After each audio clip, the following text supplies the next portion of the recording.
Now we are getting to every weight loser's favourite magic weapon, aerobic exercise. Unfortunately, it is misunderstood and misused, even to a harmful degree. There is a chance that even you have hindered your metabolism with hundreds of hours of aerobic exercise. But we'll get into that in a minute.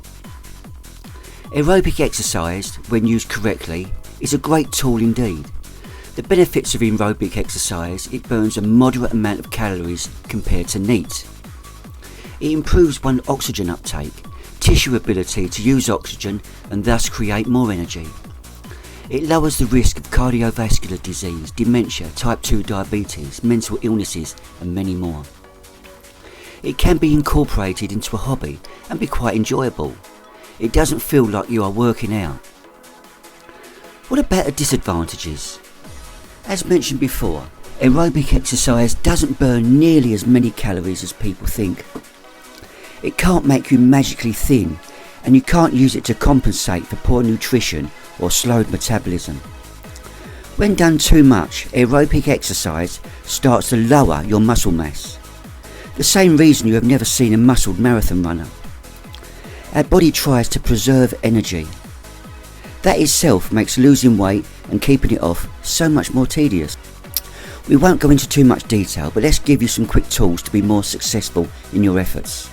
Learn to take your pulse or use a heart rate monitor. Why is this important? So you can more efficiently plan and regulate your workout.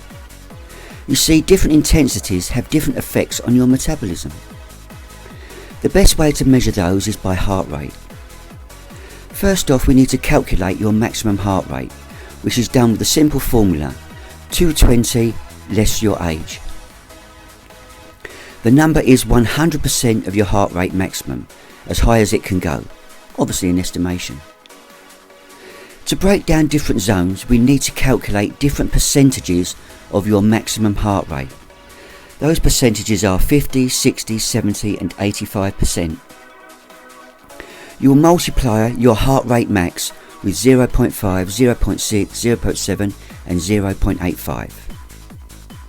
For example, a 32-year-old man has his heart rate max is 220 minus 32, which equals 188.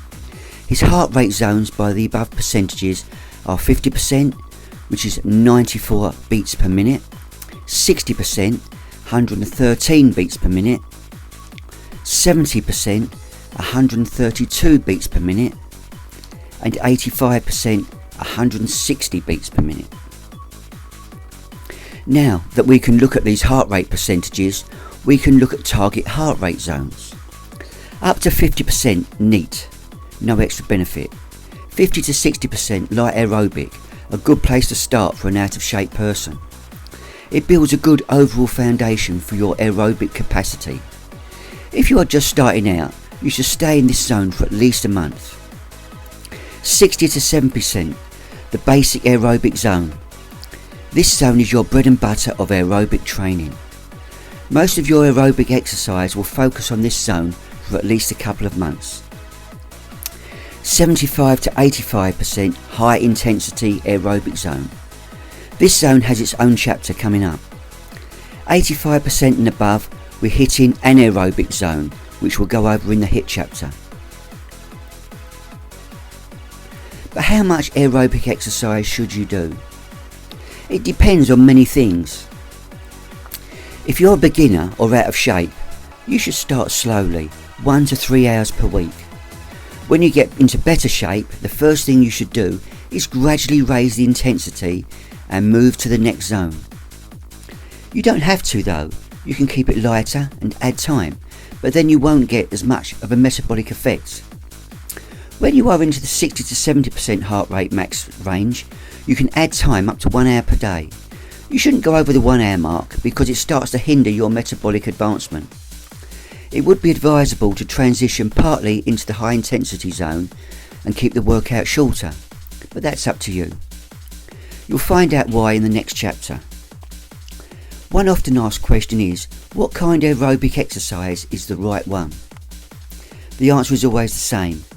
The one you enjoy the most and are willing to do regularly. The list is long. If you don't know your favourite one yet, test out the different options.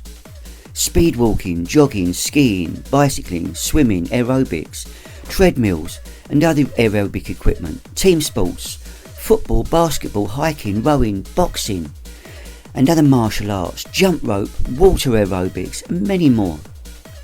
So there are the core principles of aerobic training. It's a useful tool, but don't overdo it. It might just backfire. But also don't ignore it. It is an important stepping stone to higher intensity training that should be the goal. Thanks for watching.